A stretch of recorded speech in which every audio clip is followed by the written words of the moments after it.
à tous et bienvenue dans cette première série de questions flash. Cette série sera composée de 5 questions flash que je vous encourage à ne pas faire tout en même temps, mais à répartir tout au long de la semaine, en respectant par exemple le principe de une question par jour.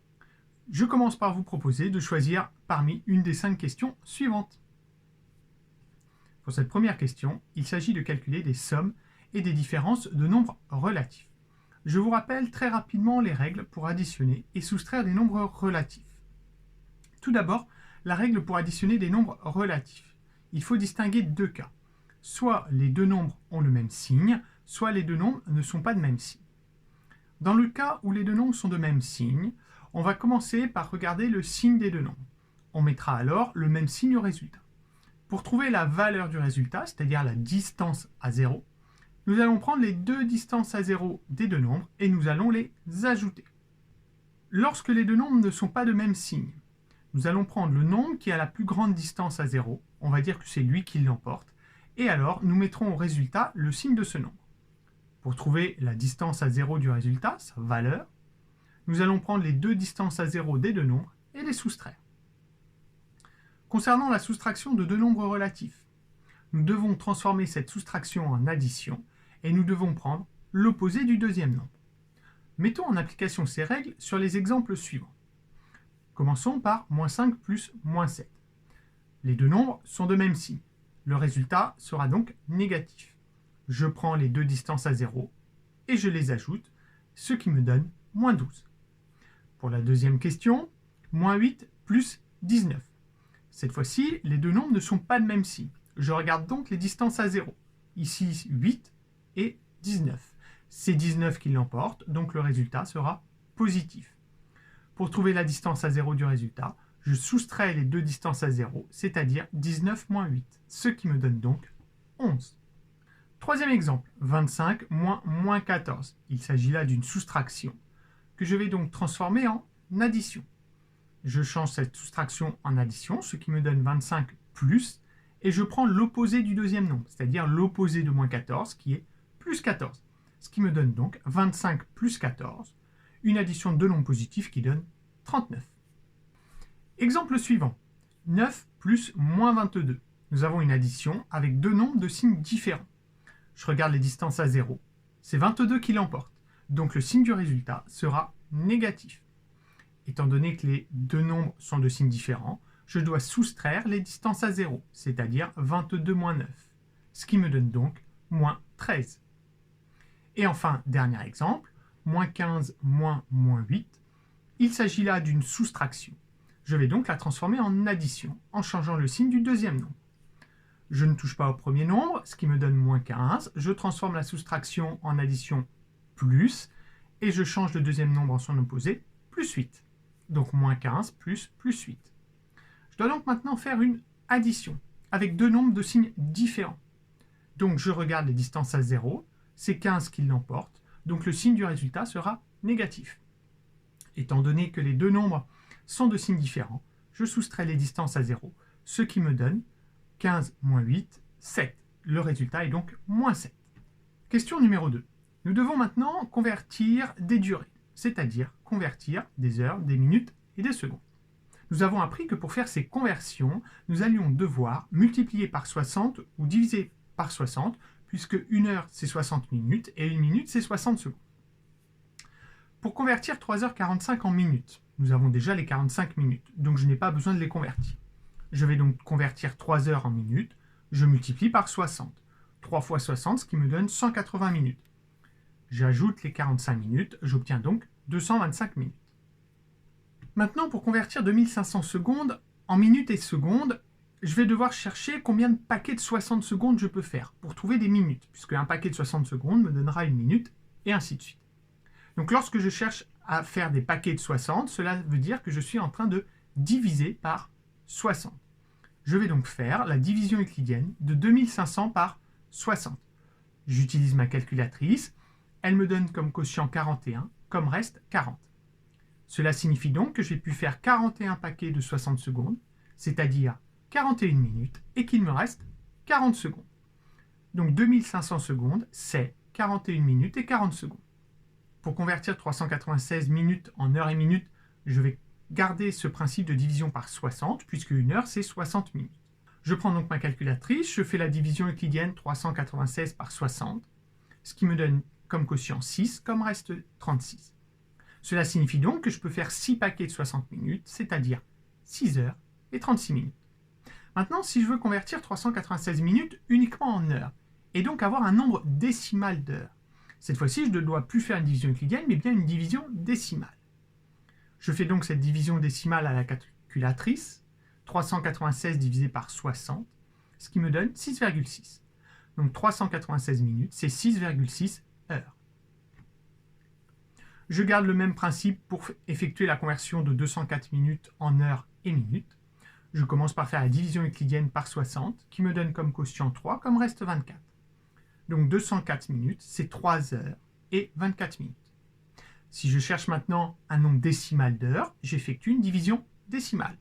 204 divisé par 60, qui me donne 3,4. Donc 204 minutes, c'est 3,4 heures. Pour terminer sur cette question, nous allons convertir 5200 heures en jours et en heures. Cette fois-ci, je ne dois pas diviser par 60, puisque dans une journée, il n'y a pas 60 heures, mais 24. Donc je vais chercher à faire des paquets de 24 heures pour trouver le nombre de jours. Je vais donc faire une division euclidienne de 5200 par 24. Je prends ma calculatrice, je trouve comme quotient 216, comme reste 16. Donc 5200 heures, c'est 216 jours et 16 heures. Pour cette question numéro 3, nous allons nous intéresser à la proportionnalité. Je vous rappelle que dans un tableau de proportionnalité, nous pouvons passer de la première ligne à la deuxième ligne en multipliant ou en divisant, toujours par un même nombre. Ce nombre s'appelle le coefficient de proportionnalité. C'est ce principe que nous allons utiliser pour déterminer si les tableaux suivants sont des tableaux de proportionnalité. Je vais chercher s'il existe un coefficient qui me permet de passer de chaque nombre de la première ligne à chaque nombre de la deuxième ligne. Et il faudra que ce coefficient soit toujours le même pour tout le tableau. Commençons par le premier tableau. Pour trouver ce coefficient, je vais donc commencer par diviser 42 par 12, ce qui me donne 3,5. Ce qui veut dire que pour passer de 12 à 42, je dois multiplier par 3,5. Faisons de même avec les autres nombres. 52,5 divisé par 15, qui me donne 3,5. 70 divisé par 20, qui me donne également 3,5. Donc, pour l'ensemble du tableau, j'obtiens le même coefficient qui me permet de passer de la première à la deuxième ligne. C'est donc bien un tableau de proportionnalité. Regardons ce qu'il en est pour le second tableau. Appliquons le même principe. Commençons par diviser 37,5 par 15. Nous obtenons 2,5. Divisons 15 par 6, nous obtenons également 2,5. Et terminons en divisant 48 par 20. Nous obtenons 2,4. Nous n'avons donc pas obtenu 3 fois le même coefficient, ce qui signifie donc que ce tableau n'est pas un tableau de proportionnalité. Dans la deuxième partie de cette question, il s'agit de compléter un tableau de proportionnalité. Pour cela, vous avez plusieurs méthodes à votre disposition. Tout d'abord, le coefficient de proportionnalité que nous venons de voir. Deuxièmement, la règle de la quatrième proportionnelle. Puis, la possibilité également d'ajouter des colonnes entre elles, ou alors de multiplier une colonne par un nombre. Étant donné que nous venons de revoir le coefficient de proportionnalité, nous allons utiliser ce coefficient. Dans la première colonne, j'ai comme nombre 10 et 45.